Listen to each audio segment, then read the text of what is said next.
listening to Part of the Problem on the Gas Digital Network. You know, it seems to me, and you know this better than me, but it seems almost like Nixon was the last president who was opposed by the deep state in the way that Donald Trump is. There's no question about it. This is a first in my lifetime. We have had two previous coups in America. We've talked briefly about one. John Kennedy had made very powerful enemies. He offended the deep state over the Bay of Pigs and the war in Vietnam and the Cuban Missile Crisis. He offended the bankers in his desire to go back to a gold or silver-backed dollar. He offended big oil because he wanted to repeal the oil depletion allowance under which they would have to pay millions more in taxes. He offended the mob because he took their money and guaranteed them that he would not prosecute Carlos Marcello and Santo Trafficante, and then Bobby went after both of them with an axe.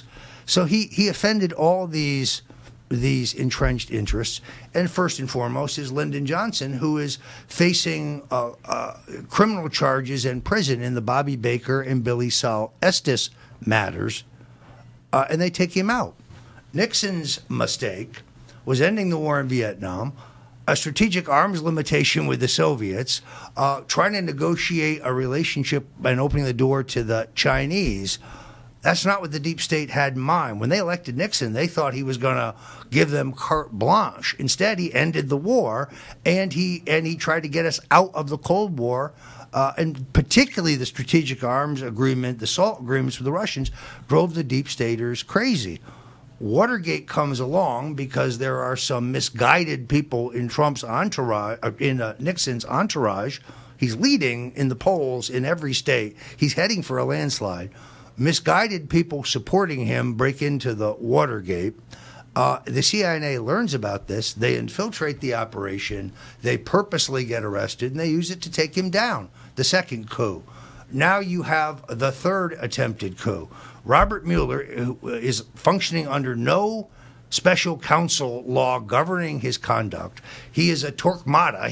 It's an inquisition. He can ask anybody anything. He can demand your email records. He can demand your text messages. He can demand the records of all of Trump's associates. He can demand the records of the campaign. When the president refuses to hand them over, he hijacks them from the GSA anyway. Where are the constitutional limits on his power? A Republican and Democratic Justice Department have both said that he can't be indicted for a crime, that the president cannot be indicted while in office for a crime. So what's the purpose of this inquiry? To take him down by any means necessary, an impeachment or a resignation. And, of course, a judge just basically said, agreed with everything you just said, right? This judge just said that the whole purpose of the Mueller investigation is to destroy Donald Trump and to lead to his impeachment. That does seem to be the plan.